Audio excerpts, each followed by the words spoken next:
46 സങ്കീർത്തനം 5 വാക്യം. ദൈവം അതിൻ്റെ മധ്യേ ഉണ്ട്, അത് കുലുങ്ങിപ്പോകയില്ല. ദൈവം അതികാലത്ത് തന്നെ അതിനെ സഹായിക്കും. ഏതു സമയവും ഇളകിപ്പോകാവുന്ന ഒരു ലോകത്തിലാണ് നാം ജീവിക്കുന്നത്. മനുഷ്യ ചരിത്രം പഠിച്ചാൽ അതിൽ വ്യക്തമായി ബോധ്യമാകുന്ന കാര്യം, ഭൂമിയുടെ ഒരു കോണിലും എക്കാലവും മനുഷ്യജീവിതം പൂർണ്ണമായും സുരക്ഷിതമായിരുന്നില്ല. പ്രകൃതി ദുരന്തങ്ങളും മനുഷ്യനിർമ്മിത ദുരന്തങ്ങളും ചേർന്ന് ദുരിതപൂർണമാക്കിയ ജീവചരിത്രം ലോകത്തെല്ലായിടവും കാണുവാൻ സാധിക്കും. എന്നിരുന്നാലും ഏതു വെല്ലുവിളികളുടെയും നടുവിൽ സമാധാനം അനുഭവിച്ചിട്ടുള്ളത് ദൈവത്തിൽ ആശ്രയം വെച്ചിട്ടുള്ളവരാണ്. ഈ ഭൂമി കൊണ്ട് അവസാനിക്കാത്ത ലോകത്തും തങ്ങളെ സംരക്ഷിക്കാൻ ദൈവമുണ്ടെന്ന പ്രത്യാശയാണ് ആ സമാധാനത്തിൻ്റെ അടിത്തറ.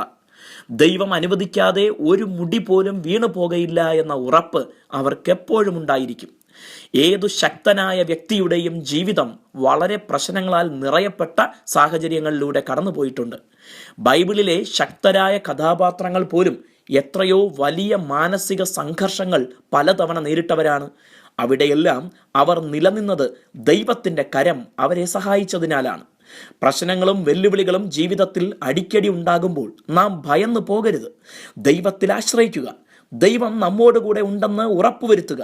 നമ്മെ ധൈര്യപ്പെടുത്തുന്ന ദൈവിക വാഗ്ദാനങ്ങളെ ധ്യാനിക്കുക. ദൈവവചനത്തിലൂടെ ദൈവം നമ്മോട് സംസാരിക്കുന്ന ശബ്ദം കേൾക്കുക. നീതിമാൻ കുലുങ്ങിപ്പോകുവാൻ ഒരു നാളും സമ്മതിക്കാത്ത ദൈവം നമ്മെ സഹായിക്കും. ദൈവം എപ്പോഴും നമ്മുടെ സങ്കേതവും ബലവുമായിരിക്കട്ടെ. God bless you.